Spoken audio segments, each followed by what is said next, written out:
Okay. Thanks for checking out Museum Ship Mafia tonight. Of course, Hurricane Milton has made landfall. And before we get to what we were going to talk about tonight, I just wanted to mention that there is a museum ship sitting in the path of Hurricane Milton, right in Tampa Bay. And let's see, Milton made landfall, I think maybe about a half hour ago. Not the eye, though. What's that? Not the eye, though, right? Not that I'm aware of. Yeah, the eye is. I think you're right. I think the eye has not made landfall, but the edge of the eye has. Yes, yeah. And so I wanted to mention. Let me pull it up again. I wanted to mention this museum ship. We haven't talked about it before. Oh, hold on a second. I'm still sharing a screen. We haven't talked about it before. It's called the SS American Victory. And it's kind of tucked away in Tampa. Where'd my screen go? Technical issues, folks. Give us a minute. Hold on a second. Here we go. All right. Yeah. So it's kind of tucked away in Tampa Bay. If you take a look at this shot of Florida and that red marker, of course, right in the path of where Milton's going to be passing through, zooming in, there's Tampa Bay, St. Petersburg just to the south, and red marker again to the north. There's that triangular shaped island. And there is the SS American Victory. Backing out here, tucked back in these channels. So you'd think, well, all right, it's pretty protected. But then they keep talking about this storm surge. And right before we went live, Shane pointed out that the surge that they faced in Buffalo led to some of the problems they had with the salt. Do you want to talk about that for a little bit? Yeah, I could talk about it. It's not anything new, and hopefully people have an understanding, but it's not a hurricane, but a seiche, right? And seiches push when we have a high wind event. Hi, Matt. Hi, Eric. When we have a high wind event, Lake Erie is known throughout the world for having seiches, which pushes water from Toledo in the west and Cleveland into the east. And so we raise, and there's been plenty of videos that I've done on YouTube about the water levels raising. There's one where, it's cresting over our sidewalk and our promenade. And then when the water rushes back out, then that's what happened to the Sullivans. She made contact with the bottom of the Buffalo River and perforated. So, hey, Cam. Come on, Eric. We got to get out of this 0-2 hole. Yeah, and if that happens with the SS American Victory, could you go back to that other? I can't imagine the hull on these things are very thick at all. Yeah, and welded. Would you be able to go back to the one, not the closest one, but maybe the second one out? Which, I'm sorry, say that again. Of the maps. Can you not the yeah. Hold on a second. The second one. You're talking about this guy right here. Yeah. Is it possible? We're not meteorologists, everybody, but is it possible if this storm surge hits 10 or 13 feet, it could go over that point of land that's on the left and just start? I'm sorry. Yeah, I don't know. Well, you see the airports right there. I don't know what the elevation of the airport is over the water, but it can't be that high. It can't. Yeah, that's what amazed me about looking at this when I was going around looking at the American Victory. Like there's land just like 2 or 3 feet above the seabed or the sea level. Yeah, and you see like all that lighter green. Anyway, it would be catastrophic. Yeah. Well, so here's a picture. And to Shane's point, you can see that. I mean, what is that? That seawall. Well, I don't know. That could be pretty sizable. That's probably about, I'd say 8 to probably 12 feet. Yeah. In this picture anyway. Who knows when this picture was taken? Yeah, I pulled this off of their website, And so the American Victory, the SS American Victory, is sitting right in the path of Hurricane Milton. And the reason I bring this up is, the SS American Victory class transport that caught the end of World War II, final months of World War II in the Pacific, also served in the Korean and Vietnam Wars. But it's been a museum ship for nearly 25 years. Mm-hmm. And if you want to check out their website, www.americanvictory.org, I can only imagine that after Milton passes through, they're going to need some help. Yeah. And sorry, go ahead. I was just going to say, fingers crossed, nothing happens to the ship. If it does, they're going to need some help. But, you got to imagine that their museum, any of their other facilities. So check out their website, www.americanvictory.org. Their Facebook page simply says they're closed, right? Which makes perfect sense.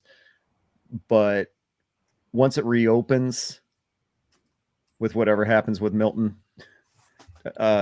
check out their website.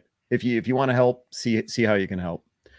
Mm-hmm. It should be noted that there are actually, while they aren't directly in the line of this storm, there are two other large museum ships in the state of Florida, those being the Orlick, which are in Jacksonville, and then you also have the Ingram, which is in Key West. So I think Ingram's a little out of the way, but I think the Orlick will still get a bit of that as well. So just keep an eye on all those museum ships. They're all invaluable for various different reasons. And make sure that you support them to the best of your ability, or if you even can, because that is how these ships survive, is through people like us who donate and contribute to these vessels and keep them going. So to show your support for them after this event is done, I'm sure it'll be greatly appreciated by them. Couldn't have said it better myself. Yeah, they aren't going to be having visitors for quite a while, that's for sure. Even if they survive the hurricane, there's going to be other, things that can prevent visitors from coming to tour the ship. Hotels are going to be shut down, whatever, and they're going to need help. What were you going to say, Shane? Yeah, sorry. You know what? I might not be able to remember what I was going to say. But was there any effect? Probably not from Helene. So there might even, I don't know, but I mean, imagine that for some people, they're trying to recover from Helene, and then this happens. I haven't heard anything that they were affected by Helene at all. So that is a good thing, I would think. I think that was more concern for Orlick because she is on the east side. This is on the west side. So American Victory was more protected from Helene, but I'm not sure. I know that some of the other ships, like the North Carolina, had to endure the storm, as well as a few others. But I heard that she punched through it quite well, which, I mean, she's a battleship, so that's no surprise there. On the Cape Fear River. This is the American Victory's website. If you click on their Get Involved tab, that's where you can throw your support behind them. Because like I said a few moments ago, it's going to be a while before they have any visitors going through this museum, generating revenue, that type of thing. So, and of course, while we're talking about the Hinsa conference, if you guys have any questions, not only about naval architecture of this ship or any kind of meteorological questions, of course, Shane has degrees in both areas, naval architecture and meteorology. So throw your questions and comments up there and we'll have Shane answer them for you. All right. And let's see. So let's dive right in. My name is Ken Stano with the YouTube channel History X. You can check out historyxchannel.com. Thanks to everybody for watching tonight. And as always, live crossover broadcast. We've got 3 YouTube channels involved. I just like YouTubes. What's that? I like that. 3 YouTube. Yeah. All right. You got me. I misspoke. So 3 YouTube channels. Shane Stevenson, curator of the Buffalo and Erie County Naval and Military Park YouTube channel. Check out or simply search for Buffalo Naval Park or their website, buffalonavalpark.org. John Epp, who is on tonight, but technical difficulties with his camera. He's a curator, USS Slater over in Albany. YouTube channels, search for USS Slater and the website ussslater.org. Say hello again, John. Hello again. Nice. And of course, He just Connor got a bad Kilgore. haircut. Yeah, Connor Kilgore, monitoring the questions and comments.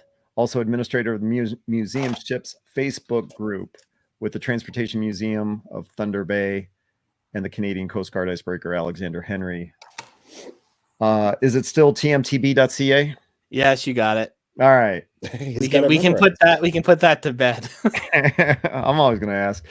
So thanks for joining us tonight. We can't, as I always say, we can't do this without subscribers and viewers. So thanks for checking us out on this Wednesday night. A few minutes ago, I mentioned if you got any comments or questions, throw them up in the comments section and Connor will pull them up. And also just let us know where you're watching from. That's always a lot of fun. Yeah. All right. So before we dig into it, let me pull up this picture one more time of the SS American Victory. Just remember, it's in the path of Milton. So when you're checking out the coverage tonight, watching the news, CNN, all that stuff, think about the American Victory. Keep an eye on it. All right. So let's see. This evening, the main goal of what we're going to talk about tonight was what Shane and John saw at the Hinsa conference last month in Symposium. Not a conference. Yeah, it's a symposium. Now you're going to make me look up symposium. Hold on a second. What's the You got your difference? old dictionary there? I got my phone. What's the difference between a symposium and a conference? Oh, I'm going to wait for you. What? Just semantical. Yeah, is it? I remember when they made that decision. That was 2023's conference. They made that decision. Yeah, it was last year. Yeah. Why? I don't know if we want to get into it, but I do. Hold on a second. So a symposium is a conference or meeting to discuss a particular subject. there it is. Okay, there we go. It was just one of the groups that usually attends our symposiums. I like the third definition of symposium, a drinking party or convivial discussion, especially as held in ancient Greece after a banquet. Yeah, that sounds about right. Check out the Buffalo Naval Park's Facebook page. You'll see some pictures where that's actually appropriate. Let's see. So yeah. So what can you guys tell us about what happened in Hinsa in San Diego? Because nobody sent me any pictures to post. Yeah. That would be a good idea, wouldn't it have been? Yeah, it might have been. Pictures. Yeah. First time in San Diego for myself, first time visiting the Midway. We had Len on. Len was a great host, and he had to be on all day, every day. Oh, I'll bet. With people speaking to him, with he would be introducing every speaker, which was a lot over the course of the 3 days. And he never lost his energy or his conviviality or just his overall demeanor. He never showed that he was tired or exhausted or things like that. So hats off to the whole team at the Midway. From the staff working at the tables, from the 400 docents that are wandering around the vessel, greeting all of the Hinsa members and participating museum ships. And it was a great setting. It was exactly what you'd expect from San Diego weather, I think, like 70 degrees and sunny, no humidity, that sort of thing.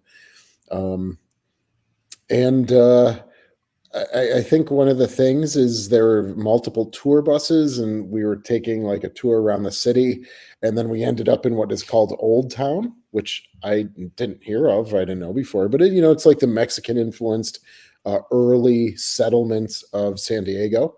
And it seemed as though our tour guide was not talking during the trip there. So he just kind of sat there and drove the bus, where if you talk to other people who were on a different bus, like they got a tour of the city. Oh, this is this. What we're going to see now is coming around the corner is this. But the guy just sat there and didn't. So we didn't get like a historical tour of San Diego, but it was the setup was a little bit different this year, which I think was ultimately good. There were some things that we will look at for next year, because we're hosting the symposium next year. And it's going to be a symposium and not a conference, just to be clear. Correct. Yes. Okay. All right. Yes. It's Drunk Fest. Well, you guys are you're combining a conference, right, with the symposium next year? Yes, we are combining a conference with a symposium, and I can get into that. But the presentations were relevant again. They talked about libraries and collections. They talked about technical advancements like escape rooms and what else? I really like the roundtable discussions, and I hope we can, in our own way, with Hinsa next year, keep that going, where they had staff of the USS Midway, and it was like human resources or collections or exhibits or interpretation or gift shop, and then there would be a group of people sitting around the table actually mingling and talking about some of their challenges that they have. And I thought that was a really well done way of collaborating, learning, things like that. So. And John, what do you want to add?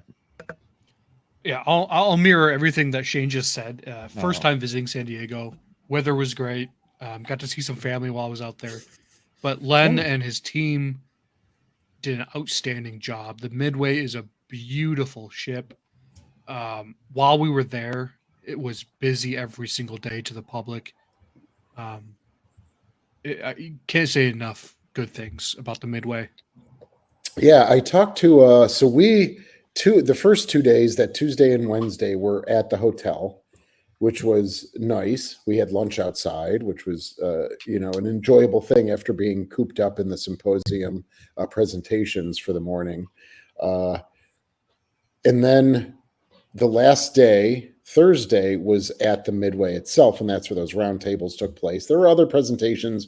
We would probably not host anything outside. It seemed to really affect, the stick-to-itiveness of the people. You're outside trying to look at big screens with PowerPoint presentations, and the sun's glaring and things like that. So, but other than that, that was even the most minor hiccup. They brought out tents, everything, and then everything worked better after that.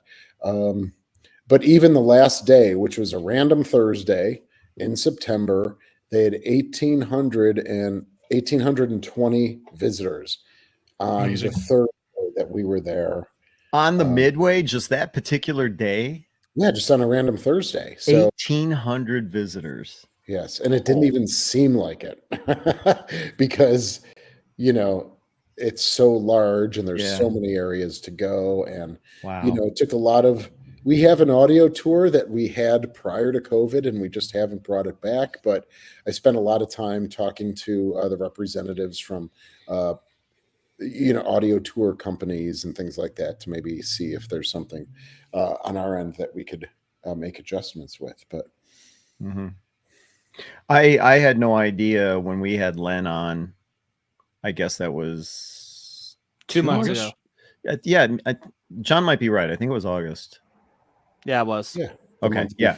I had no idea. His title is the chief engineer. Thank you. Chief engineer, or Cheng. But I had no idea that he was like Mr. Midway, the way you're describing. He was, like you said, Shane, always on, always leading everything. I did not know that was his role. I wish I knew more, and I couldn't comment on it. I think that's just internally what they decided to do, was to have Len be like the face of Hinsa. Oh, I see. Okay. He's the Cheng, so he's high up in the structure, especially with the amount of staff that they have and things like that. So he's also in Hinsa itself. I forget his role. Oh, he's a board member or something. Yeah. Oh, he is? Or he might. He's a vice president. Oh no, he's a vice president of the Midway. I'm sorry. Vice president of the Midway. Okay, all right. Oh no. Vice president of Hinsa. I'm sorry. Of Hinsa. Oh, okay. Yeah. Got it. All right. Yeah, I had no idea. Yeah. Yeah, so when he says they get 1 million people a year, that doesn't surprise me. I can't imagine if on a random Thursday they're getting 1,820 people, what it would look like 2 days later on a Saturday or 3 days later on a Sunday. And I think the roundtables again were so interesting because we were talking about how many docents they have, and they're so engaging, and they have special caps that they wear and covers, and but the woman who's like the head of human resources was mentioning that they are going to begin struggling in the next 5 to 8 years with docent recruitment, because what they've in the 70s and 80s, when these guys potentially retired from the Navy, San Diego was a place that they would go to and retire. And then lo and behold, there's the Midway in 2002 or 2003, and they decide to volunteer their time. Well, now for people who are in the Navy now and retiring, they're finding that San Diego isn't affordable. So they're like the newer Navy retirees are not settling in San Diego the way they once did in the 70s and 80s. And so they're beginning to see that there's a growing gap with that retirement community in San Diego. I mean, and this is a big city. So you walk around the city, or even the area that we were, there's real estate, with the pictures on the windows outside, and you can look at a house and see the value or what they're selling it for. And I mean, my God, at Cape Cod, if people are familiar with Cape Cods, like that architectural style, they're going for $800,000, $900,000 for 2,200 square foot Cape Cod. Mm-hmm. And I can see Navy men and Navy women and not being able to retire in the community like they did 40, 50 years ago. And to your point, her anticipation or her forecast is 5 years from now, they're going to be hurting for volunteers. Yeah, 5 to 7 to 8 years, I think she was mentioning. Yeah. Was there any solution offered on how they're going to deal with that? No, I think we just kind of got stuck on that comment. Yeah. To my knowledge, I don't remember what the strategies were to try and correct that. Of course, there are some strategies now beginning to recruit, say, students in college or things like that, that might be interested in doing some docent work during their summer. And they might be able to set up a program where they have a paid docent program for younger kids, or, and I'm sure there will be people still settling in San Diego or in the surrounding area, of course, right? But maybe not to the critical mass that you would have seen in the 70s or 80s. Could you imagine if they offered, for volunteers, like students, docent positions, they would let them stay on the ship? Yeah, that might be a perk, right? Absolutely. Oh, that would be great if they did that. I don't know. Rent free. They could. Yeah, but that'd be awesome. Yeah, no, that's right. Yeah. So what else can you guys tell us? Otherwise, this is going to be this is going to be our record for our shortest episode. Well, do you want to talk about some of the sessions that there were? Maybe our favorites? Yeah. Oh, boy.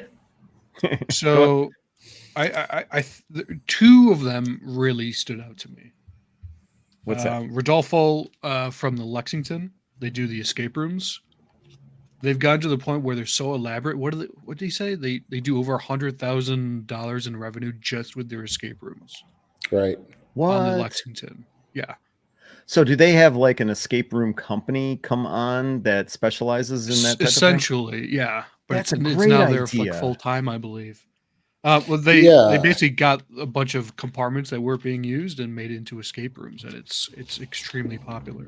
You're kidding. I mean, how many compartments did they say? 4,000 compartments, and they use... Yeah, they got like 86 compartments or something. For some reason, the number 86 is popping out in my head, but that sounds like a lot. What, 86 compartments for the escape room thing? What are you talking about? Yeah, but that doesn't seem right. Yeah, no, I think they have the aircraft carrier itself is 4,000 compartments in and around, in the island of the ship itself, and I think they're using like 4 or 5 spaces. Does that because there needs to be a control Maybe. room? Because they Well, have you know what? 3 or Maybe 4 different escape room. Oh, well, there you themes, go. right? Yeah, so it's maybe they're using. yeah. Oh, yeah. I wish I had my notes with me. I Well, don't. if they I'm have sure I wrote 4,000 them. compartments on the carrier, maybe John's 86 number is that's how many compartments are available Yeah. for any kind of tour, and so they've got plenty of space to put for escape rooms. But I mean, is that when that came around? Is that something you were thinking that could be done on the Little Rock? Well, John brought it up. So, I mean, John, do you think that this could be done? We've always talked about, especially Shanna, she would love to have like an escape room type thing on the Slater. Problem is, small ship, most of the compartments are small. The larger compartments are all on the tour route. We kind of tossed around the idea of doing something like an escape room in our off season in the winter. It's just and I posed this question in one of the sessions: how are these museum ships trying to convince their volunteers and their staff and their longtime supporters, hey, it's a good idea to modify these ships for these types of events? You're completely changing the theme and purpose of these ships in some cases. I mean, escape room, come on, but very popular. Yeah. I don't know if we'd be able to do it on Slater. Yeah, I am. Yeah, Go ahead, Connor. Oh, it's just escape rooms are something we've considered before on Henry. The problem is there are only maybe 4 spaces on the ship, which are probably big enough, and all of them are on our tour route. And so that's a similar situation where we would either have to do it on our off days or do it in the end of season. But we're already doing Haunted Harbor, and let me tell you right now, our galley does not look like its normal galley at the moment. So, Is You that guys are pretty thing? successful with that, aren't you? Yeah, our Haunted Harbor has been very successful this year. We're completely sold out. I actually just learned that last night, which was great because, basically what happened from what I gather was that like the 2 other big haunted events that the city holds, or not the city, but other groups hold, got canceled this year. So we had to add more days to ours because we were getting a lot of the influx from that. So Why did they get canceled? I have no idea. But other events got canceled, so we got. And I mean, like, isn't actually canceled, not social media canceled. Canceled is canceled. I mean, Yeah. all right. Well, hey, yeah, Okay. yeah. Only a 20-year-old would say that. Well, good for you guys for being sold so- out. I think that's pretty cool. No, that's quite sad. But when you bring that up, though, John, that's same thing for us. We're a small ship. I think we're only we're wider than Slater, but I think we're like 100, maybe 80 feet shorter. So, yeah, we don't exactly have that much space to do something like that with. Yeah, we've got 2 berthing compartments that we don't really use. We don't do anything with them. So yeah, we could use our berthing compartments, but I don't. As of right now, I don't see how we can make it feasible with Slater. I agree. We do need to find something that will bring people in during the winter when we're closed for tours. We got Have you to bring considered? some money in. Have you considered a Christmas/Halloween style event? What, a Yeah. haunted Santa? Well, or just something like Santa on the Slater, Or like dressing up the ship like the Wisconsin does for Forget that. For Christmas. Oh my God. 2 no, million. there's- 1,100 lights. even just putting lights up from the mast down to the bow is no go. Really? Yeah. We actually have all the way up our mast down onto our helicopter pad this year, and we keep the It's crazy to me that you have a helicopter pad. I was just gonna say, I didn't I know know. that Henry had a helicopter. Oh, you can't Yeah, see it. she in this does. picture. Yeah, Really? she does. Oh wow. It actually, hold on. You can see it right here on my. Hold on a on second. my- Hold on a second. Yeah, bring me up. So you can see it right there. Yeah, it is. See it right above the Oh light. yeah, yeah. I guess I do. That whole thing is, Huh. Yeah, Well, so you that can see that our helicopter railing, when she was in service, that railing would, or when he was in service, I don't know. The Alexander Henry was in Yeah, when service. she was in service, that That would railing come would down not when the have been helicopter. there. No, it Yeah, was there. It would furl out. Oh, it would. Yeah, so that Okay. they would bring that up when the helicopter was landed for safety reasons. I see. Yeah, and yeah, I can't say too much about that right now, but basically, we have lights up the mast, and then like going down onto the helicopter pad and looping around the helicopter pad. So It's just dangerous. The deck gets very icy and snow. It's just yeah, no, you got a good point. it's very And complicated. So yeah, ours is just to look at. We don't hold a special event. We just look nice. So besides talking about like escape rooms, what were some of your other favorite events for Hinsa in San Diego? Well, similar to the escape room, the Hornet. I'm not sure what their attendance is, but from what I gathered at Hinsa, it sounds like they don't get the greatest attendance. No, the Hornet's in Pearl Harbor, right? No, they're in Alameda, California. Oh, yeah. Wait, so like across from San Francisco, like Oakland area, I think. There isn't a carrier in Pearl Harbor, is there? No, that's the Missouri. You got the Missouri and the Bowfin. Thank you, the submarine, the Bowfin. Mm-hmm. Okay. The Hornet does a lot of events as well, like raves, that type of thing. And, raves. Apparently, it's very successful. Yeah, concerts. Really. Yeah, so their presentation, I think, was expanding out how to use a museum ship to earn money, and maybe not so much. And I don't mean I'm not being Laura Fies, was that her name? I thought it was the executive director who gave that. I don't know who gave the presentation. No, Laura Fies. Yeah. Okay. Yeah, it was like using what you have to expand out events, and to kind of go off the map a little bit with events. And well, that's seriously going off the map. If you're hosting raves on a museum ship, you're talking about bringing people on board that really don't care that it's a museum ship. It's just a different place to have a rave. Correct. Yeah. Wow. And they get she sounds like it's very successful. Really? Yeah, I think that's great. I think they might. John, was there a mention that like they got like 4 volunteers from the last rave because someone came up to the staff and said, "Oh, I really like this. How could I?" Possibly. I thought I heard something about that, but yeah, I mean they get 3,500 people. They have is it Carrier Con? Is what they do? It's like they just did it. Yep. Carrier Con. So it's like a comic book convention, or whatever, or a dress-up convention or something.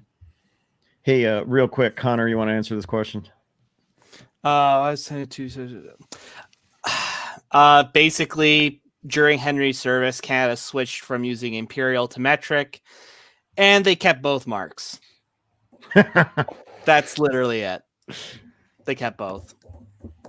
Okay, thanks for the question, Eric. If you look at Henry's early photos, like before 1970, she only has one set, and then they added more. How many football fields is her draft? What? How many football fields is her draft? That's funny. Like 5 yards worth, or I don't know. What else? Yeah, can I go back to the escape room thing? Sure. Yeah, it looks like it's giving you a headache. It would be interesting to hear, even from the people watching right now, or people who want to leave comments on our respective pages, if this is something that people would really enjoy. Now, okay, yeah, you know what? First of all, everyone that's watching, if you've ever gone to an escape room, like Steven said, what's an escape room? Which is, I've done escape rooms before. Okay, so who wants to explain what an escape room is? You essentially get locked into a room and you have to figure out puzzles to escape the room. Yeah, Steven, there's typically a theme. Yep. To the escape room. It could be something like a prison or a mansion or or something like that. And then there's riddles, puzzles. I've been to one where it's trivia, and you have to solve a riddle or solve a puzzle in order to get out of one room and move on to the next. Some people have described it as a maze. Yeah, it's like a high-tech maze. Yeah, in some degrees, depending on what the escape room is, what the format is, right? All right, so that's my half-assed attempt at explaining what an escape room is. John, so I'm you on want their to go? website, and they have 3 missions: Different ones, right? Beat the Blast, Face Your Fears, and SOS. Beat the Blast, I think, is the one you have to disarm a bomb, basically. Yeah. A fake bomb. Oh, nice! I like the sound of And that. she he talked about they had the local, was it bomb squad on, and the bomb squad failed to Oh, I defuse didn't the catch fake that. bomb. But like a group of teenagers, like right before them, like did it in record time, and the bomb squad couldn't figure it out. Oh, I don't remember him That was saying fun. that during That's the great. presentation. That's funny. Yeah. Wait, are you saying you have their escape room thing up? Are you able to share the screen at all, or doesn't it make sense? Yeah, I'm on their website. I got baseball and Facebook open. Oh, okay. You're doing your fantasy stuff at the same time. Jeez. Okay. I No, only it's have postseason right now. John, Just I only Google have this USS open. Lexington escape rooms. Oh, okay. Website. Yeah. Oh, so you're gonna do it? You're gonna do it, Ken? Who, me? $38 a person with 38 it, and that includes admission to the museum itself. Yeah, Okay. I think John was asking you to do it, Ken, so you can bring it up on your screen. Is that right? Okay. All right. Hold on a second. Oh, look at Matt's comment. What does it say? I can't see it right now. So let's see. Siesta Key. USS Lexington. Whoops. If you guys are curious. Oh, here we go. Oh, wow. Okay. No, go ahead. If you guys are curious, Henry's draft is 4.9 meters or 16 feet and 8 inches. All right. Thanks. Thank you. Let's see here. So what I'm going to do is, because we are so technologically advanced. Oh, and the Mets are going to the NLCS, by the way. What? They beat the Phillies. Let's see here. Okay, hold on a second. Let's do There you this go. view. All right. So USS Lexington Museum, and this is their escape room tab page, whatever. So lockdown on the Lex, ultimate escape rooms exclusively aboard the USS Lexington Museum. All right, that's pretty cool. So like John said, and are you guys seeing this? Yeah. Mhm. Okay, good. Mission 1, beat the blast, which I think, all right, I thought escape room, oh, kind of cool. But then beat the blast, this actually sounds pretty cool. Yeah, defuse the bomb. There's a timer, 60-minute countdown, and you got to beat the clock. So yeah, then they're saying it's set aboard a real World War II carrier based in part on actual historic events. That's interesting. Let's see. So you gather your team. Oh, that's the other thing. It's typically a team thing. It's not an individual thing. So geez. It's If like you a show up team by build. yourself, they will pair you with just a random group. Okay. Oh, Okay. that's Right? Or can Yeah. you do it by yourself? I don't know if that would really work, because you have to kind of work together as a team in some cases. So that was beat the blast. And again, this is on the USS Lexington. Mission number 2, face your fears. So this is more of a haunted kind of an aspect to it. I think so. A terrifying past, depths of this World War II aircraft carrier, group of ghost hunters. It's up to you to find out what happened to them. Okay, I see. So that you don't suffer the same fate. Oh, that's interesting. And you can even watch a trailer. Hold on a second. For Beat the Blast. Let's see if this works. Oh, it's a YouTube thing. Okay, hold on a second. All right. And let's see. Mission number 3, SOS. Upon boarding the USS Lexington for routine training. Damage control officer. Okay. So there's a major catastrophe. A fire spreads. Water levels are rising. Explosions rock the flight deck. Your mission: work under pressure to fight the fire, dodge disaster, respond quickly. You have 60 minutes to rescue everyone on board from total peril. Hey, that's pretty cool. Or the ship sinks. Huh. All right. So let me try and pull this down. Yeah, we don't have the size for that. That's for sure. What you the Alexander Henry doesn't have room for I mean the haunted one. Yeah, we could do that, but that's literally just taking our tour route and spookifying it and adding jump scares and a bunch of other stuff. I can't spoil, but we do have a story for that. Right. Shane could probably fit a escape room onto Little Rock. Yeah, no kidding. Or, you could turn the Yeah, Croaker into a giant escape room. We've been talking about it at work since we've gotten back. I don't know. My personal feelings are, as a museum ship, no. As a moneymaker, yes, maybe. But again, not only do you have to have the escape room of a certain size, then you have to have all the electronical equipment, and it goes into a control room. You probably need a safety? You need like the entranceway, a safety brief area, a debrief because they give a debrief. So you have to have committed staff working just exclusively in the control room, making sure that the buttons are working right, and so it's a really high tech stuff. And then greeting, and then exiting and debriefing. I mean, we can't just say, oh yeah, these 5 spaces could do this, right? We'd have to really think about it and plan it out to make sure that the control rooms are near the escape rooms and all that stuff. So, and did you guys happen to catch? Well, no, actually, I was going to say they aren't just doing this one weekend. If it's on their website like this is kind of like year round, it looks like. Yeah. So whereas, it takes a lot of effort I would imagine, to set this up, or to have a group come on board to set this up, and they are going to do it for just 2 nights. 2 nights? No, it would have to be a regular thing, I would imagine. Oh, right. It would be whenever the ship is open, whenever the Lexington's open, it's available. So, right, you're dedicating. You have to build the infrastructure like anything else. You have to build the compartments in the right way, in the right area, so it's not potentially hurting the tour route, and then have the staffing infrastructure to do it right. It would have to take thoughtful work, I would think.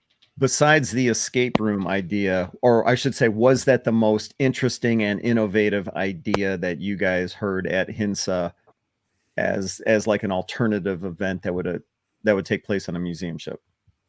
Yeah, I guess so. Yeah, I did not bring my notes home with the notebook that we usually have, because I had 13 pages of notes. But for compelling, unique ways. Hey, John, there was that, and I don't know, I think it maybe crosses over it. There was that how to put tech on board a museum ship without altering the ship. Yeah, I was just looking at my notes on that. Brian Retman from Battleship Cove. Yeah, was there anything? I can't remember. While you guys are gathering that up, I just want to, for the people that have joined us recently, we started off talking about the SS American Victory, which is on display. It's a museum ship, has been for 25 years. It's on display in Tampa, which, as we all know, is in the path of Hurricane Milton. So if you're just joining us and you get the opportunity, check out the SS American Victory's website after the hurricane. They're going to be dealing with a lot of stuff. Check out their website, www.americanvictory.org, if you want to try and support them. If they aren't damaged in the hurricane, it's going to be a long time before they ever have tours, that type of thing. So they're going to take a hit no matter what, whether if it's not damage to the ship or to their museum, it's going to be damage from lack of revenue from the loss of ability to have tours. So if you get the chance to support them, check out their website. All right, going back to what you guys were talking about. Yeah, so what Shane was mentioning, Battleship Cove did a talk on using technology on your ship without really altering it much. So in his case, a lot of it was using, Wi-Fi, internet, and other means for security, safety.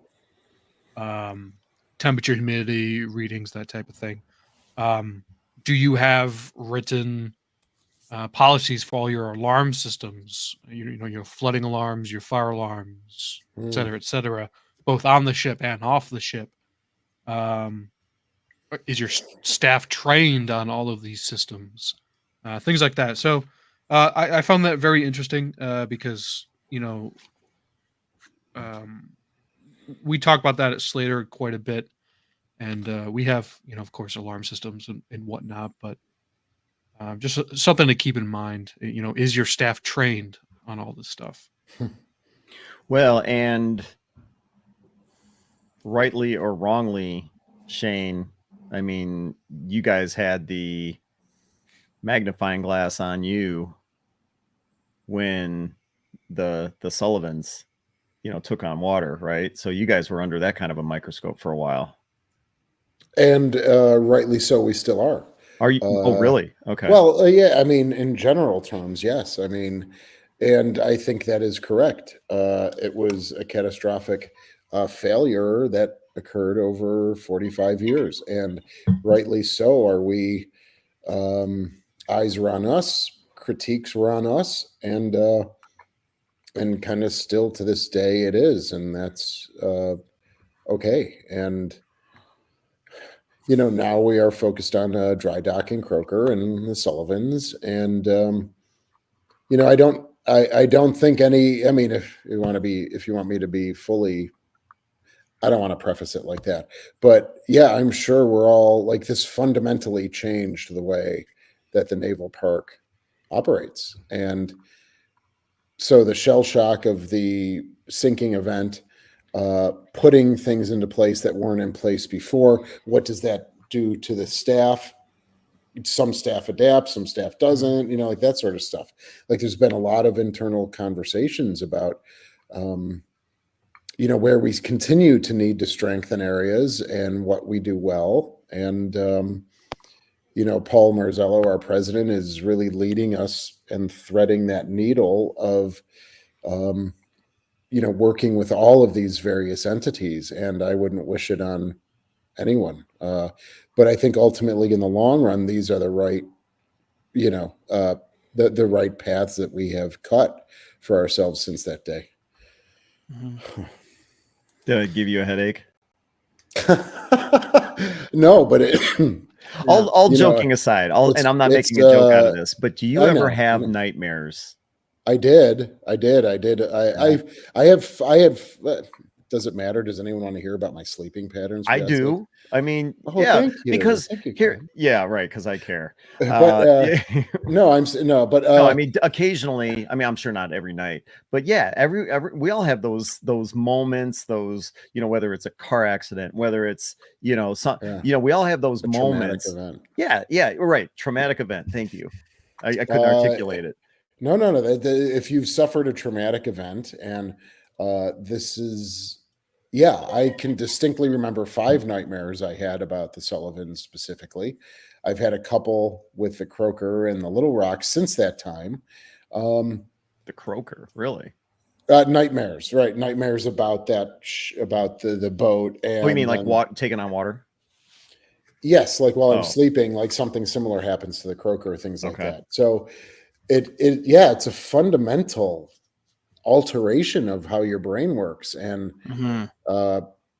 you know, the guilt that you feel, the shame that you feel. I mean, do you think I was holding my head high when the ship was sinking? No, I was. You want to do whatever, but you don't. Yeah, I was so unworthy of, you know, how I felt. I was so unworthy that I felt being there, and then, you know, then the artifacts come along, and then I'm like, okay, now this is where I can interface with them and put my expertise to bear. And yeah, so it's traumatic. And yes, I don't have nightmares anymore, but certainly around that time, I mean, I think we all worked like 22 days in a row. I think roughly about, it's a pretty specific number, but that's because I remember it. But, you know, and not saying on the 23rd day everything was better, but I think Paul was just like, everyone needs to go home. And yeah, I mean, and then to your health and things like that, it just wasn't a good thing. But we are in a much better spot now, and we're happy for the funding. And now we can look towards positivity. The nightmares will occur with the towing of the Sullivans and the Croaker, but once they're wherever they are, we don't have it picked yet, but wherever they do go, then can you almost say that this whole thing is behind you, because it still isn't behind us, right? Until we can get steel replaced. Connor, I'll ask you the same question. Do you ever wake up in the middle of the night from a nightmare that the Alexander Henry was resting on the bottom?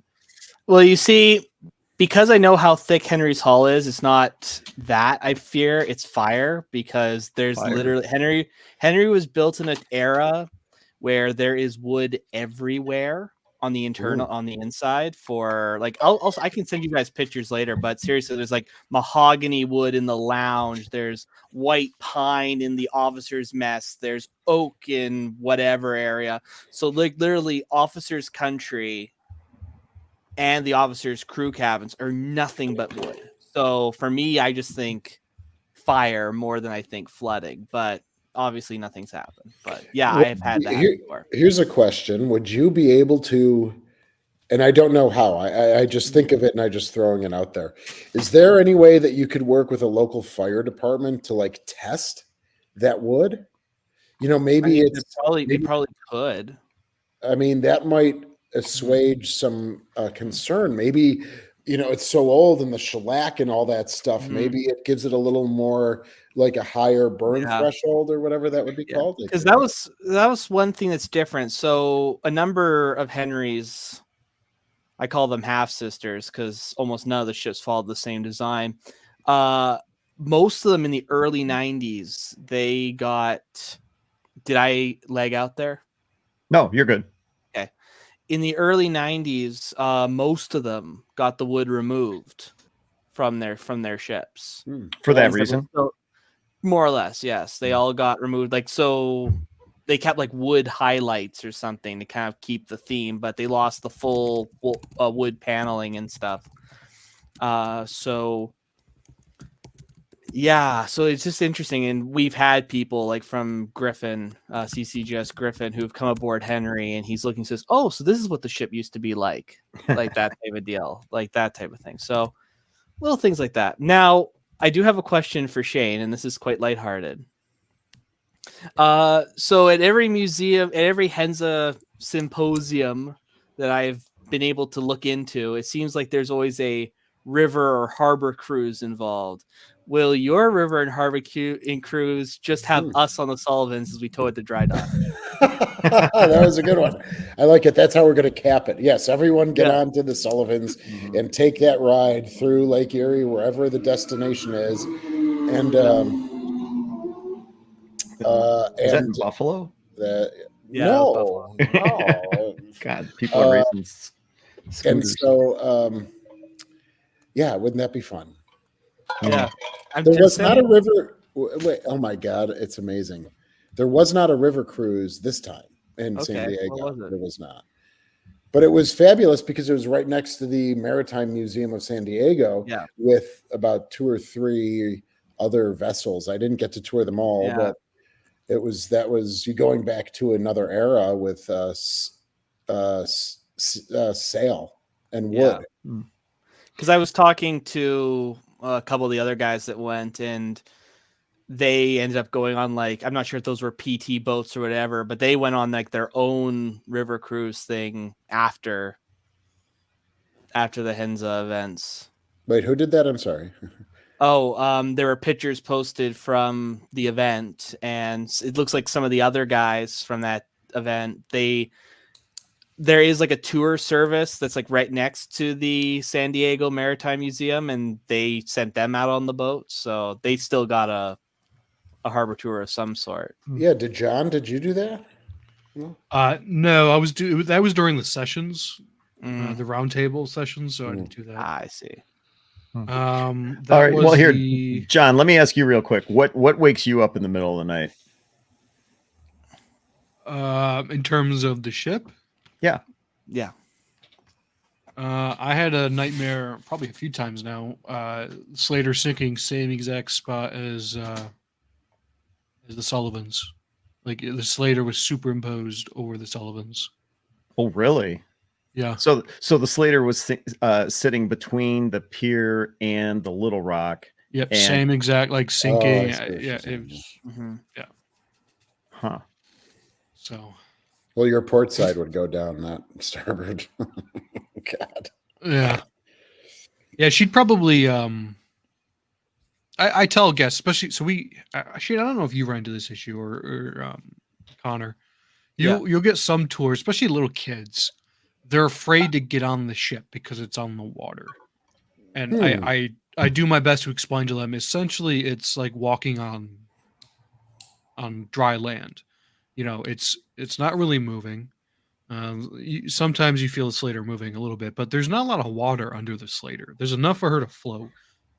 But to kind of ease their fears, I do tell them, well, if the Slater was to sink straight down while we're on board, if you're on the main deck, your feet might not even get wet. There's not that much water.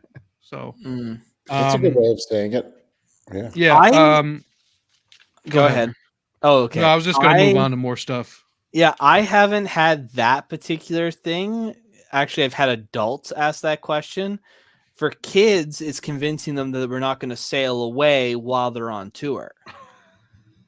Oh, I like that. That happens more like at least once a week during our season, I find. I can't speak for the rest of our guides, but it happened at least once a week for me. Oh, I like that. All right, John, what else were you going to cover? So You were gonna there's mention something three else. more. There's three more things, and again, everything at Hinsa was great. But if we want to talk about every single session, we're going to be here for hours. And I got to get into work tomorrow early. So, Sarah from the Bowfin. 9:30. No, we got a working party coming aboard tomorrow that I have to supervise because Tim decided to go to San Diego. What? So, Oh. yeah.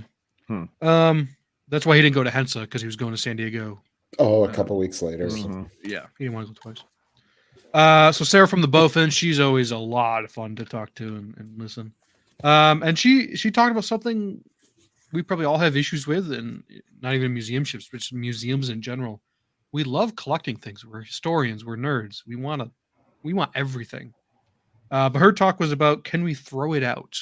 You know, and I believe she had been tasked by the powers that be a while back to downsize their collections by a considerable amount. And so she was talking about on that issue. I mean, Slater alone, we have a ton of stuff that doesn't fit in our museum's mission of destroyer escorts.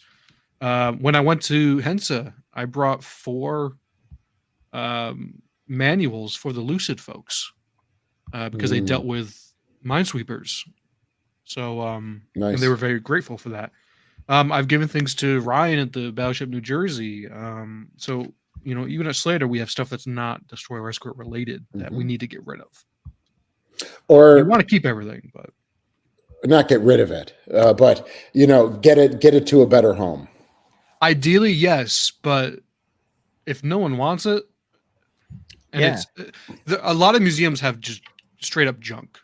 You know, when I say junk, I'm talking, you know, uniforms that are completely destroyed that, you know, you can't display, you can't repair, or signage. You know, no one likes to throw out their signs. Oh, I might need that in 5 years for an exhibit. You're never going to use it again. Get rid of it. So things like that. And one of her biggest points was when donors are wanting to donate things to you, you don't let them have any control whatsoever over how you display something. Oh, Because as soon as they Tim get has into talked that- about that. Yeah. Yeah. Tim's talked about because that. then you run into issues. Mhm. You Pretty can't- much. Go ahead. Sorry, John. No, I was going to end it with, you want that item because there may also be some money attached to it. Oh, I'll give you guys a donation if you take this artifact. Well, you need to display it in perpetuity, you know, in this manner. In the short term, it's like, oh, great, we're getting this money, but long term, it's not a good idea to do things like that. Mhm. Yeah. And we Pretty never do that at Slater. So You never do what at Slater? I'm sorry. Take money we don't take any artifact if there's conditions attached to it. Mm-hmm. In fact, I tell people chances are this thing is not going on display. It's going to go in a box and Correct. get taken out every once in a while. There's Mhm. zero way to display thousands of artifacts on a museum ship.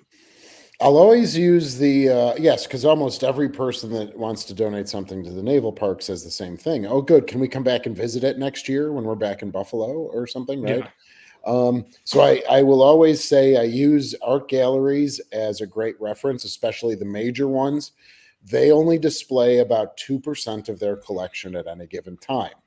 What I also then mention is that to take your grandfather's or father's item or artifacts, I would have to find like items in the collection, and then you can build a story around that, and then it might come out, right? But you're not just going to throw out a random uniform or letter unless there's some continuity with other like artifacts, where now you can build a whole even a temporary display around it. Things like that. And that's kind of how I say it. You have to craft a story. I'm not just going to take something and throw it on the wall, right? That's how we did things at the Naval Park for 30 years. Just, oh, you donated it? Thank you. Put it up on the wall, right? And now you have compartments of just incongruous stuff. It's the curiosity shop, right? Just throw out every single thing that you can put in a display case, right? So there's no story attached to it. There's no interpretation attached to it. And so as the curator and like the interpretive guy who's has to tell the cohesive story, that's how I tell it with people. And most people will accept that. They're like, oh, maybe it'll they just go right by and say, oh, it'll come out sometime. And I said, yeah, potentially, right? So, and I always encourage people, before you give it to us, ask your family. I'd rather you keep it in your family than you give it to us as a museum. As much as I want something, keep it in the family. Right. I always offer that as well, to say you should keep it as a family heirloom. And I use that language because then it attaches that importance to it. And then some people say, oh, screw that. That doesn't matter, to my kids or my grandkids. They won't care. Right. So but yeah, I usually use the term family heirloom, attaching that importance to it. And then maybe they'll say, oh, yeah, okay, that's a good idea or whatever. I mean, everyone's different. And yes, I will concur that presentation was quite interesting. And it seems as though she's very strict, it seems, with the policy, and maybe she needs to be. It is Pearl Harbor. I mean, and I'm sure they're getting just people walking in off the street. I don't know how many people in and around Pearl Harbor would be living there with these items. But if they get 800,000 tourists a year, there might be someone coming from, wherever, Boise, Idaho, and they bring a little something with them on the plane, and they say, oh, when we go to this museum, I'll see if they want to take it. So, and she didn't, and maybe I should have asked if that's kind of, who are the people that are donated to a huge museum like Pearl Harbor? Obviously Pearl Harbor, right? The Bowfin, I should say, as opposed to Pearl Harbor, but they're right next to each other. So who are the people that are interested in donating? Are they people who are visiting and they just happen to have space in their luggage for this button or patch or whatever? Or are they people who live in Hawaii that want to donate? So that's interesting, because that might that changes that dynamic a little bit. Before I ask the guys about what's going on their respective ships, I want to remind everybody that Hurricane Milton's made landfall, and right in its path is the SS American Victory. We started this broadcast off just by talking about not only it being in the path of Milton, where it's located in Florida. So it's going to be hit and affected. And if you get a chance to check out their website, throw your support behind them, www.americanvictory.org. I got two more things. Yeah, go for it. Okay. One thing that I'm sure some people found boring, but I found very interesting. Every year, so PPG Paints is always a big sponsor of Hinsa, and so they always do a talk about their paints and their coatings. So they talked about one of their one component paints, the PSX 1750. So I took a lot of notes on that. These paints are not cheap whatsoever. No, they are not. So Slater's exterior bulkheads and her hull, especially her dazzle, we use PPG's PSX 700. I think it's a 2-component. I want to say just to get that is like $500 or $600 for enough to do a small section, let alone an entire hull. So I was intrigued when they were talking about the 1-component 750. Doesn't sound like it holds up as well as the 2-component paint, but we may explore that because it's significantly cheaper. Slater's Dazzle was completed in 2014. It still looks like what it did in 2014, which is great. But just last week we had our fall work week. It just finished up, and we repainted our quarterdeck area. So of course we went and used the 2-component like we always do, and we ran into an issue. We forgot to put enough hardener in the paint. So it never cured fully. Nope. So we had to redo part of the quarterdeck after the work week ended. So I mean, you're already spending a lot of money on this paint, and then we messed it up a little bit, so we had to use even more paint. So we might explore this 1-component 750 for our exterior bulkheads.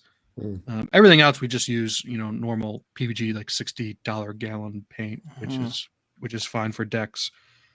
And then my last thing, which everybody should be interested in, and I couldn't find any information online about this, but on the last day they talked about a bill, the Save Our Ships Act, which may be come before the House of Representatives, I guess. It's essentially a bill. It's sponsored by, I forget his first name. It might be Donald Norcross. I think he's of New Jersey. And it's essentially a federal bill that would have a few $1 million, I believe, that museum ships could tap into and get some money for projects or something like that. So I don't think it's before the House or anything right now, but you may want to look into that and, reach out to your local representatives and voice your support. Yeah, I haven't heard anything about that. Save Our Ships Act. Yeah, I tried looking it up at work today, and I couldn't find too much on it. But. Yeah, it's it's interesting that Hinsa does publish their economic impact studies. I think the last one was from 2017, and that's always stats to have handy.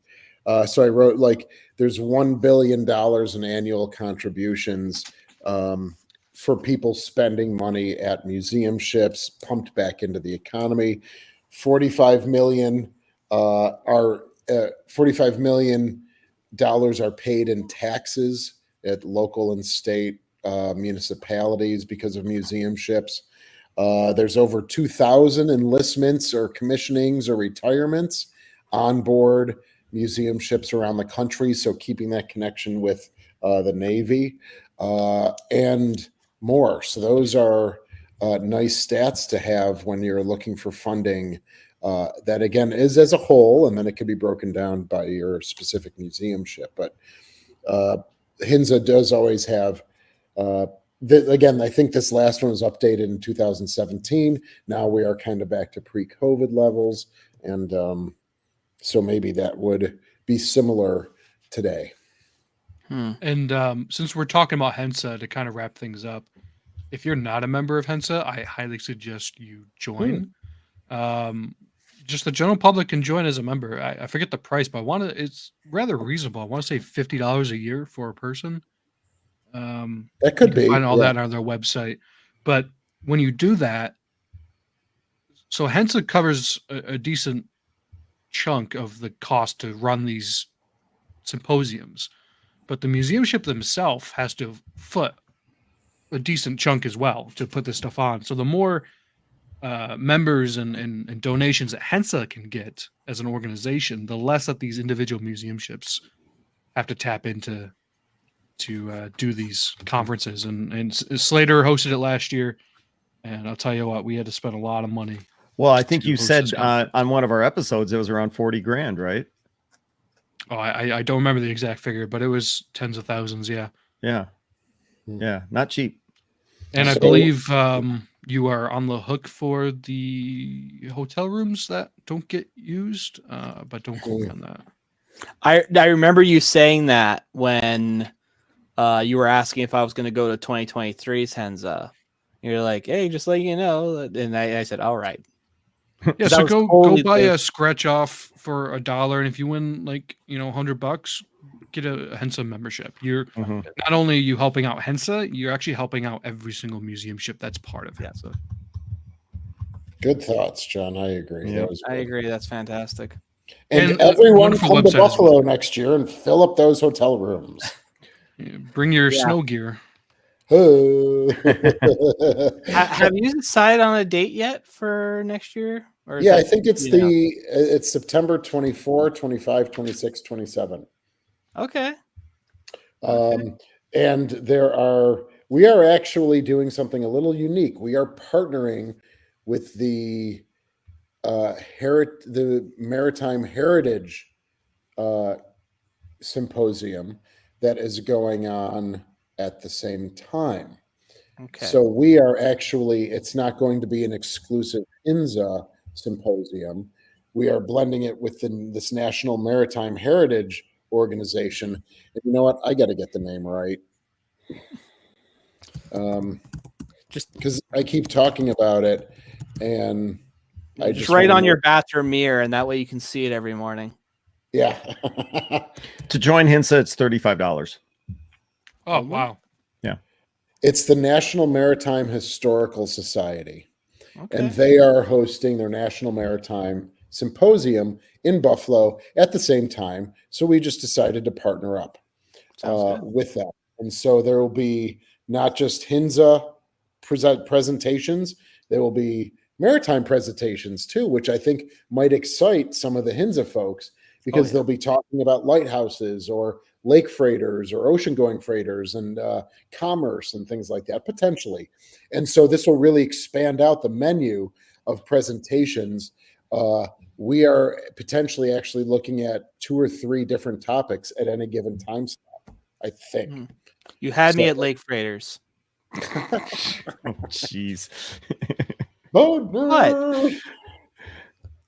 No, that's good. So yeah, we're excited about it for next year. This will expand out, the ability to network and to collaborate because there would be, I think again, I'm not in the meetings, okay, everyone. So I don't know for sure, but the people that are in the meeting say this conference could be up to 500 people. Mm-hmm. Okay.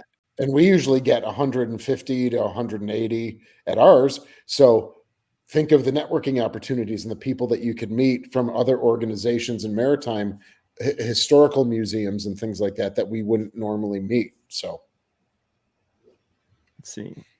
Are any of the museum boat community curators into? Oh, hold on. This is an interesting question. Check this out. Are any of you guys actually into sailing or boating recreationally? I can't afford it. That's a great question. Okay, that is. Connor, you said you can't afford it. Yeah, I'm too poor. Rizzuto, our director, he loves sailing though. He almost graduated from the Maritime Academy. Oh, Our current Any chair is a diver, so I guess that kind of counts. I used Actually, to almost half race. half our team are I used to race divers. sailboats in my 20s. I don't know if Oh, that there you counts. go. Yeah. Geez, you're such an adventurous guy, Ken. I mean, holy moly, boats, planes, all that stuff. Yeah, I grew up with a catamaran, so Oh yeah, I had a Hobie Cat 16. What did you have? Nice. Oh my God, I'm going back so far, I won't remember. Really? This was when I was a teenager, when I was in Canada. We had a Hobie Cat in Canada, but I don't remember the model or anything like that. Oh. I mean, I probably stopped doing it when I was like after college. I probably stopped doing it. So that was now 30 something, Yeah. But yeah, growing up on Lake Erie and, a summer home in Canada, we had one certainly, but I'm just not going to remember the model or anything like that. Yeah, I grew up boating on my family had boats. Yeah, I grew up boating on Lake Erie. Weekend at the Cleveland. marina. Well, it was actually Port Clinton. And yeah, so it was about an hour. But yeah, spend the weekends up at the boat, all that type of thing. Yeah. Hey, Rob. All right, looking forward to Buffalo Hinsa Yeah. 2025. Go Sabres. Go Bills. Yeah, he's gonna be going to that regardless. Great. There's Lunar- one hotel room down for you and for you and him. Yeah. We're gonna say, I John. thought we were going to stay in your apartment, Shane. Oh wow. Yeah. Sure. Save guys. some money. Yeah. Just throw me $50 for the 4 days. We're good to go. Oh, never mind then. Yeah. Lunar, interesting you say the depth charge launcher. When we had the movie filmed aboard Slater in 2008, we did get one of the depth charge launchers working, and it fired depth charges into the Hudson River. That's a good thought. I love that. We had a water balloon slingshot on our boats. So yeah, That's we cool. Would, we that's would shoot cool. water balloons. Just drive by, sail by. Water Well, balloon sites. when we would anchor at the beach and all that stuff, then we would pull it out and start shooting water balloons, typically at boats that had girls with bikinis, on the boats, and then we would go. Yeah, if they would land in the water, then we'd swim over there and ask if we can have our water balloons back. So yeah, we did have a water balloon. I guess that's kind of close to a depth charge launcher. Lunar, we have a wonderful relationship with the Coast Guard up here. They actually were just tied up to us last week. They're usually up here like once a month. Yeah, we Doing also what? have a Doing really good- drills or? But what they don't know won't hurt them. I don't know if the Coast Guard knew about it. Well, I imagine they were told before filming. Easier to ask for forgiveness. Remember that. That's Tim's motto. Yeah. We pride ourselves with our good relationship with the Canadian Coast Guard here in Canada. They love what we've done with the Henry, so we hopefully don't have to deal with that. And we never had depth charges on ours, although who knows? We might need to add one. Yeah, the Henry wasn't armed at all, was it? No, she wasn't. Yeah. Not even a weapons locker. At least to Yeah, our I knowledge. remember asking about a weapons locker. It's like, nope, nothing like that at all. No. If they needed armed people aboard, then the RCMP would come aboard. But to my knowledge, that didn't happen. Since we got the Slater up on the screen, John, do you want to talk about what you guys are dealing with in the fall? Are you buttoning up? Slowly but surely, tours are definitely slowing down. Coming up next Sunday is the Navy's birthday, so we're gonna have a little ceremony aboard the Slater in the morning for that. At the end of the month, we'll be celebrating the Greek holiday Ohi Day because Slater was in the Greek Navy for 40 years. So we'll have a ceremony for that as well. And then we'll be closing up shop December 1st. It's always the Sunday after Thanksgiving. Be on the lookout if you're subscribed to Drakinafel, his YouTube channel. He did film some stuff aboard Slater just before Hinsa, so I imagine those videos will be out soon as well. Very And he got a nice. whaleboat ride. He got to man the tiller on the whaleboat in the Hudson River. So. Nice. Does that cover it for the Slater? Did you know you're not supposed to put gasoline in a diesel engine? Yes. What happened? So they went to go fill up the whaleboat. It's a diesel engine.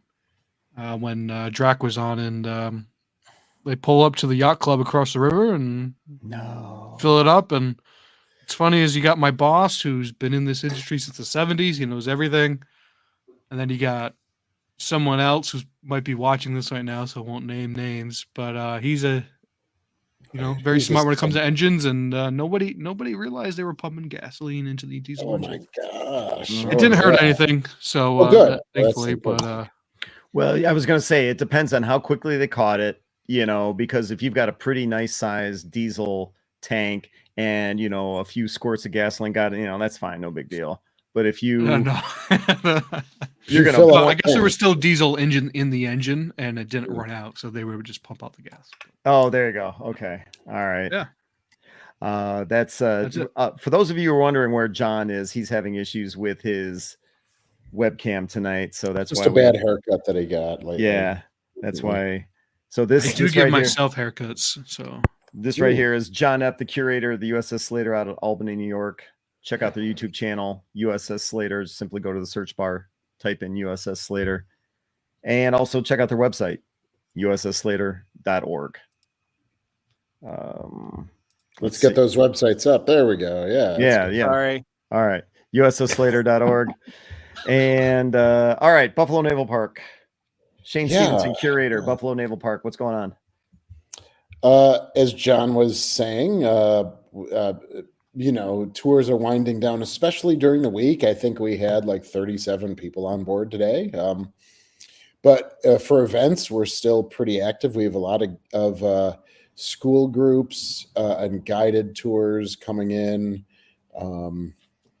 We have another like volunteer day coming up. We had a big one on 9/11 for a day of service for September 11th. We're getting ready for our shipper treat. That doesn't roll off the tongue very well, but ship or treat event coming up. And that is Saturday, the 26th, I believe, October. And and then right after that, I'm very proud to say that I'm the host of the Twilight Zone marathon that we do on board. This is the second year, so yes, come with me on an adventure. Yes. Connor's not going to get that. Connor and John won't understand what that was. Probably not. Yeah. So really, Connor? What was Shane doing just then? You put him on the spot. Oh boy, his dad, Rob will know. Rob will know, but Connor won't. No, I recognize it was off the X-Files, right? The original one. Whatever. Sorry, Connor. I know what you're referencing. Got you. Totally got you. Yes. No, but which one has it with the interviewer at the beginning and then they tell the weird story? Yes, pretended to be Rod Serling. Rod Serling with the cigarette. Twilight Zone, not X-Files. Twilight Zone. Is that the same as Star Wars? Yes, it's exactly the same as Star Wars. Yes. Live long and prosper and all that. Oh, you nailed it, John. You got it. Yeah. Yes, with the cigarettes, they had cigarettes in Star Wars. Live long and the Force. Death sticks. Death sticks. They're called death sticks in Star Wars. Yes. Mm-hmm. All right. No, anyway, sorry. I get those two mixed up. Sorry. No, that's all right. No, it's fine. It's fine. Mm-hmm. We're laughing with you. Shane and I are old enough to understand, so hey. Yes, and it's one of my favorite shows on TV, the original ones. I know they came back with Jordan Peele, did a season or two of Twilight Zones fairly recently. So anyway, so there's that. So we're getting ready for the Halloween stuff. Continuing conversations with the city of Buffalo regarding dry dock. Work is continuing on board. We're kind of beginning to get into that off-season mode. We have a lot of projects that we want to make sure the ships are in the best shape possible for Hinsa next year. So we have a plan throughout the winter for the interior, and then as soon as it gets warm, then do some exterior work. So by the time September 24 happens next year, we have the ships looking as best as they can, given the circumstances. So, and then we have a Veterans Day celebration. We'll do a Pearl Harbor Memorial Day where we have an FDR reenactor, and he gives his day in infamy.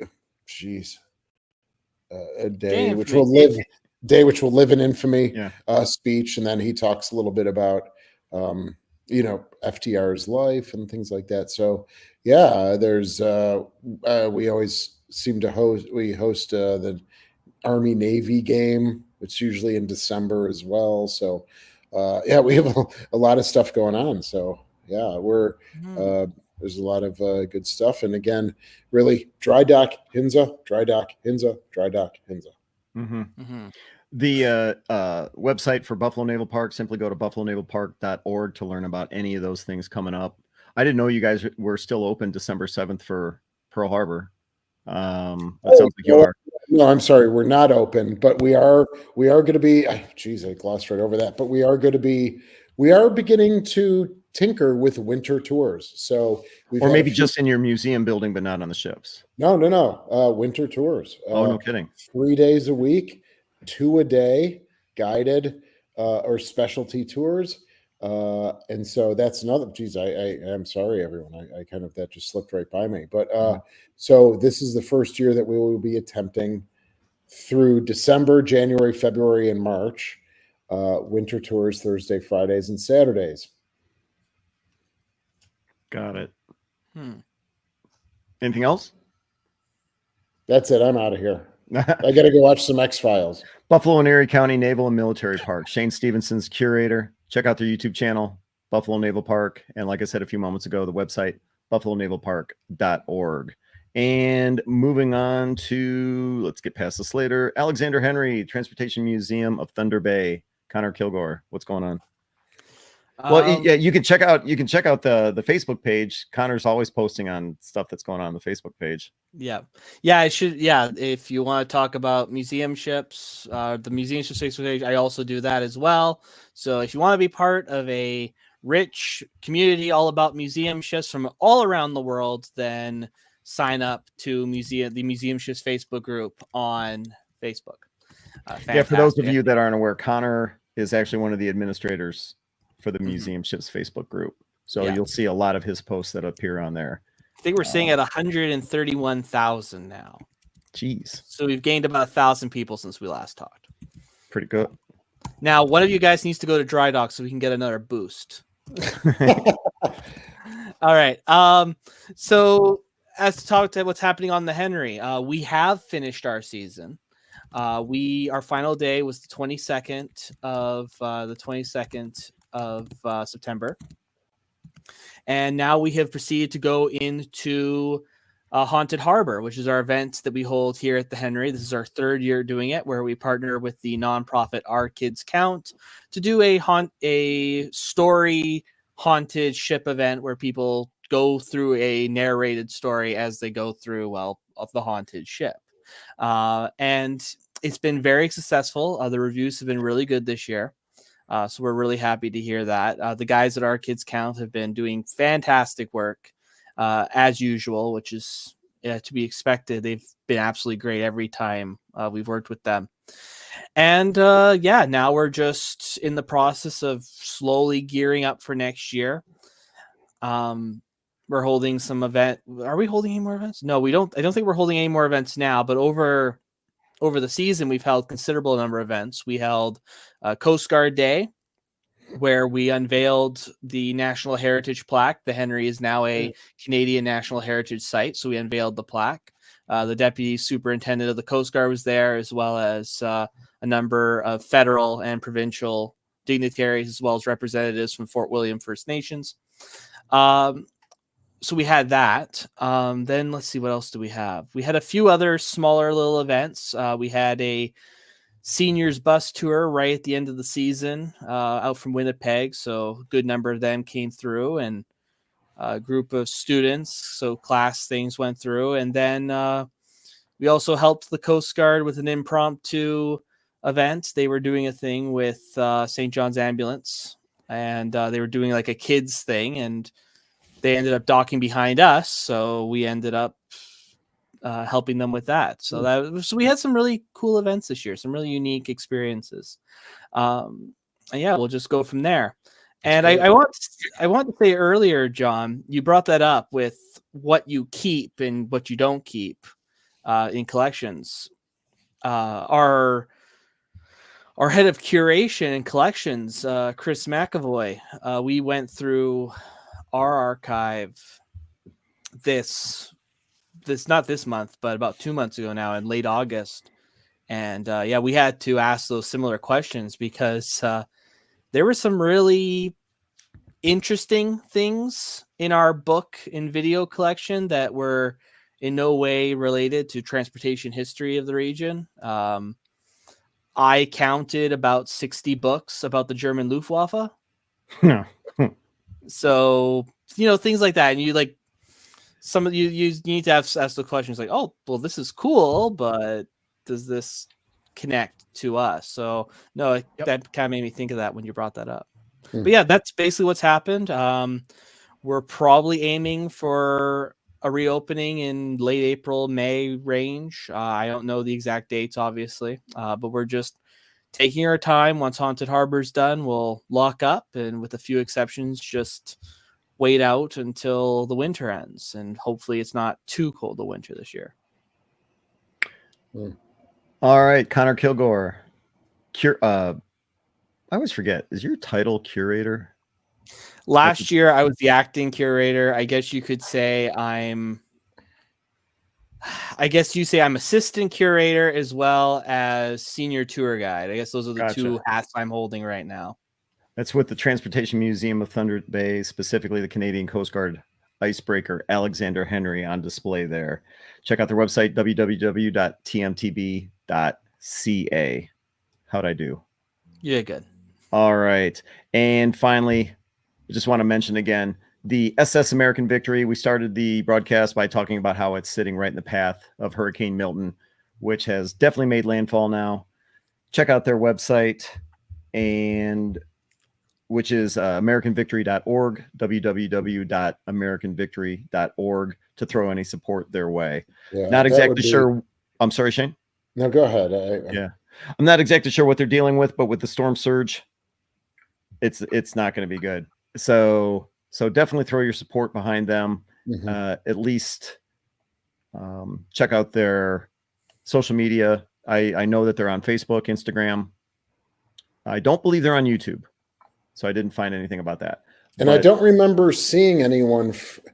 John, were they there at Hinsa this year? I don't recall seeing anyone from any of the Victory. Well, really? The Red Oak Victory was there. That's Fred, right? Yeah. And Dory were there from the Red Oak Victory, but that's out in California. That's right there, right? So yeah, I'm kind of surprised that the other one, because there's 2 Victory ships in California. Well, the Jeremiah O'Brien, that's a Liberty ship. Yeah, that's Liberty. No, I'm thinking of the Lane Victory. Oh, is that out in California too? Okay. Pretty sure. I'm wondering. It's by Oakland, isn't it? Yeah, it's by Oakland. I thought maybe there were 2, but I know Fred and Dory pretty well, so I probably, I'm trying to imagine everyone's shirt with their emblem, the ship emblem on their polo shirt. I thought there were 2. I thought I saw 2 Liberty/Victory ship shirts, but I could be totally wrong. But certainly Red Oak Victory was there. She is. Well, like we mentioned, the American Victory, SS American Victory, is right. Yeah. Right. Please, there. Everyone, if you can give any money to them, that would be. I plan on donating. Anything you can do, and just follow their social media accounts. See what they're saying about it. That's how we started the broadcast off tonight. So think about the SS American Victory. Anything else you guys want to cover? Nope, I'm good. All right. Well, my name is Ken Stano with the YouTube channel HistoryX, www.historyxchannel.com. Thanks everyone for watching tonight. We really appreciate it. Hope everyone has a good evening. Thanks everyone. Thanks, everybody.